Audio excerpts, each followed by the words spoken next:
Alright guys, it's 9:30 on Sunday. Gonna start today after yesterday's little bit of a cheat day. We're gonna start with a weigh-in, coffee, cardio, lift, work, everything you gotta do on a beautiful Sunday. But let's see where we're at.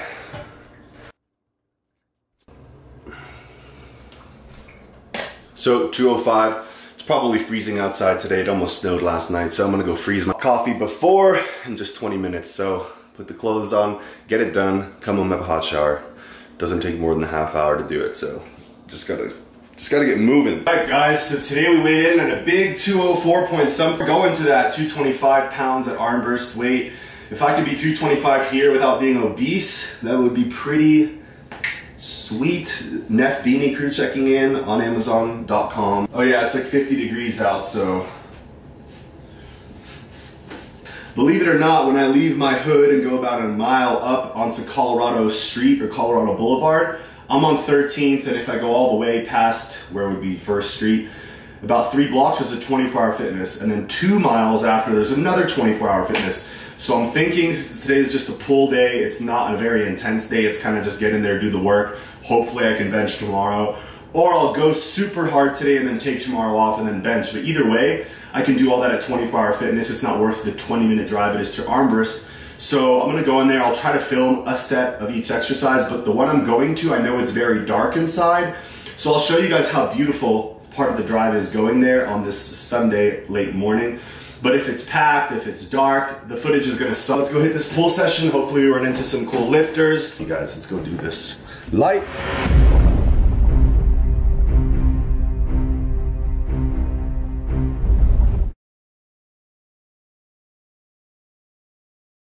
So we just left my crib. That's where I ate breakfast with Kayla our first morning. And if we go straight here, guys, we're going to hit Colorado Street. It's maybe half a mile. So once we're on Colorado, we're gonna turn right.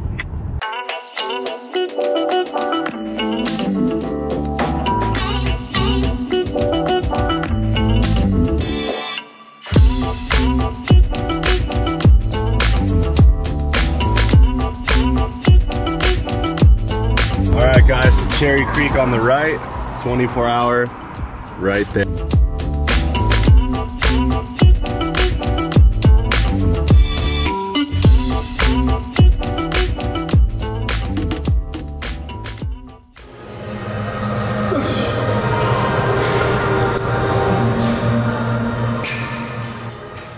Alright guys, what's going on? Thank you for making it to the training part of this video. You're seeing a pull day from the 24-hour fitness, which is basically one of the closest gyms to me. It's like a 7-minute drive.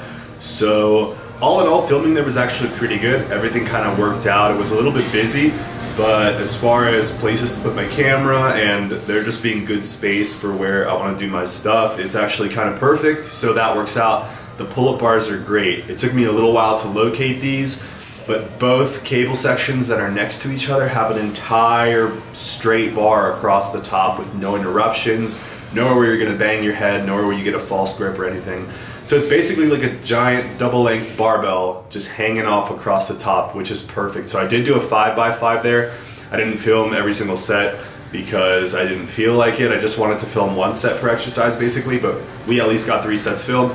And overall, this workout cashed me completely. After training legs with Scott very hard, if you guys didn't see that, click this link or go in the description or click the link at the end of the video or something. But I'm gonna link the leg training video I did with him. It was epic. We went very, very hard. And although the weight wasn't too crazy, the intensity was there for sure. And basically I did about 8 working sets on pull-ups, 3 working sets on rows, and then I did a fullish arm day. So I knew I was taking the day after this pull day off, so I gave it 110%, and that 110% like floored me the next day. And today I went to bench and not so good. My triceps, my lats, everything is sore, like in my armpit area. So definitely felt rough today, but this workout was great. The gym was pretty good and my weight's going up slowly. So one new thing I did do today, or on this pull day, was a seated row. I do like the 1-arm dumbbell row, but comment below guys if you're watching. One of my sides, my left side, is much more able to do the 1-arm row, and my right side feels like I have a shoulder impingement and it hurts in the front. And when I go above like 50 pounds, I start to feel it. And if I don't know if it's because mentally I try to clear the dumbbell, and maybe when I shift my hips or I tilt my shoulders, I get some definite shoulder, not real pain, but I'll definitely hurt myself if I don't manage it. But I get an ache in my shoulder from doing a dumbbell row with my right arm.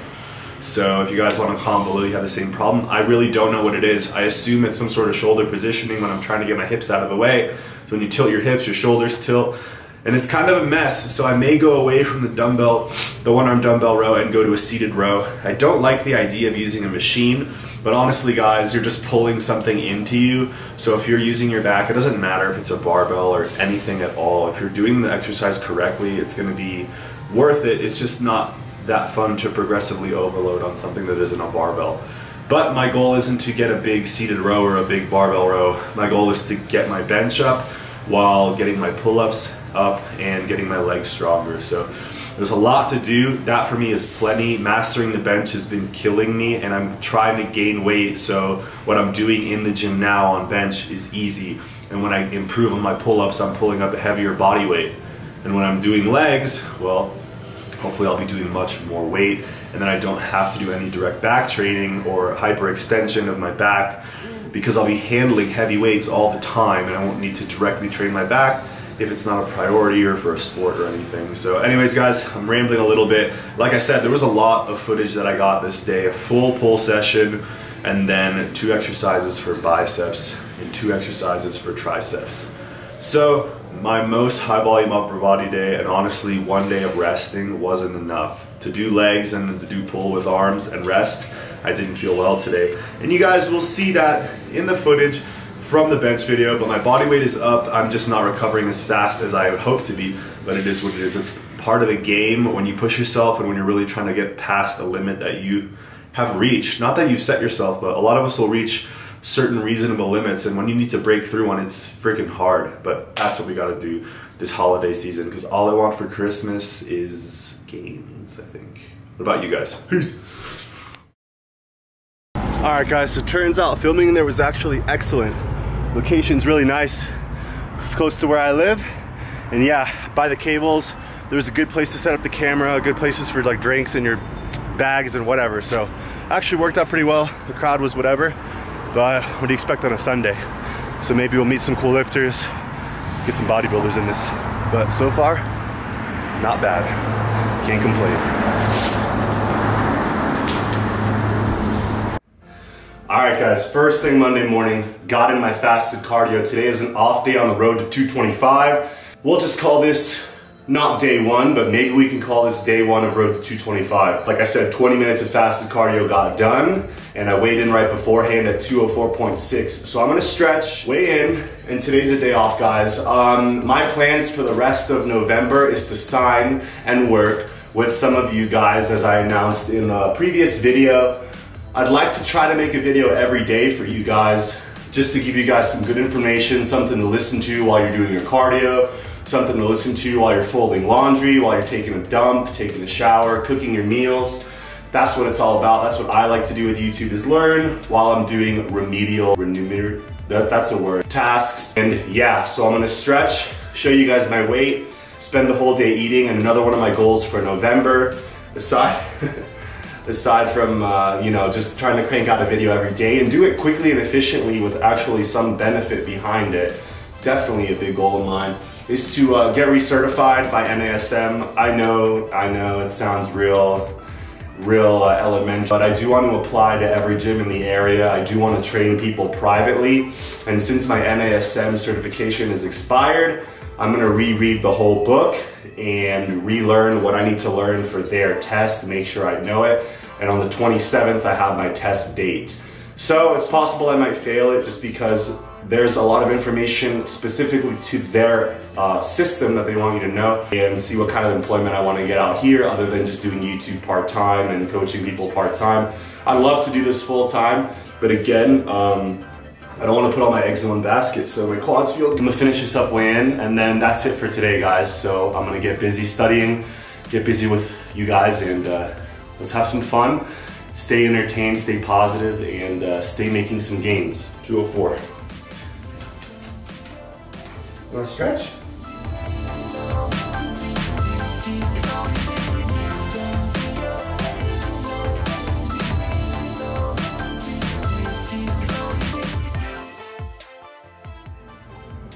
Well, I guess you guys never hear me talk about bodybuilding, but the Ferrigno Legacy did happen this weekend. The Ferrigno Legacy is a 4-year-old show that Lou Ferrigno started, and now he's promoting it with his son and this guy, Chris Minnis. Chris Minnis has been a trainer and a promoter out in California for years and years, I believe. And these guys are always putting a lot of content on YouTube via Dave Mad Max 6 and some of the other guys out in Gold's Venice who film and do a lot of interviews and stuff. But the Ferrigno Legacy happened and I'm not impressed. It had 28 pros, I believe, signed up to do the show, which is one of the biggest pro shows of the year. And it's crazy that after the Olympia, in just a few months, maybe 4 months out of the Arnold Classic, during the holidays, that they're gonna have a contest and that many people will sign up. So clearly Lou Ferrigno is making a big impact with this show. And it's gonna be just like the Arnold Classic by 2020, most likely, or at least catching up to what that was like a few years ago. Brandon Curry takes first. I believe Cedric Millen takes second, and then I don't know who got third. Jose Raymond got fourth, and Manuel Romero got fifth. I think Cedric, man, something is just up with these bodybuilders where they don't look impressive in a sense of hardness and shape. All I really saw in Brandon's physique was a ton of muscle with a film over it. So yeah, it's impressive, but it's not something that I look at and I wish that I could kind of like, you know what that feels like. Like when I look like the 90s bodybuilders, Sean Ray, Kevin Levrone, I can almost like mentally visualize how amazing it would feel to have that type of control over your muscle, that type of leanness. I can feel like I want to be aware of what that's like. And when I look at Brandon Curry, I'm just like, okay, it looks like a massive fat bodybuilder who got pretty lean. And it doesn't really elicit any type of response from me emotionally. I just kind of see it and I'm whatever. And Cedric was great. He had some lines in his glutes and hamstrings, but I guess since he didn't look as good as his best or anywhere close, that they couldn't give it to him. And Jose got fourth, which I think he probably was more impressive than the top two. So although it was great on paper and really, really cool leading up to the show, it seems like the men's open bodybuilding division there had really nothing to write home about whatsoever. Somewhat good Brandon Curry beat a not so good Cedric, who all beat an awesome Jose Raymond. So who really cares, guys? It's kind of just like everyone threw a couple bucks into the basket there to play and the winner takes all, and it's kind of just like a fair, friendly exhibition. It wasn't real competition in my opinion. So a lot of fun, I guess, makes the Ferrigno Legacy look great. My favorite bodybuilder watching into it was Stanimal, Stan Legrandneau, I think is his name. Road to 225 without being or becoming obese. Where we at? Where we at? Where they at? Where they at? So nothing changed since pre-cardio. Whoosh.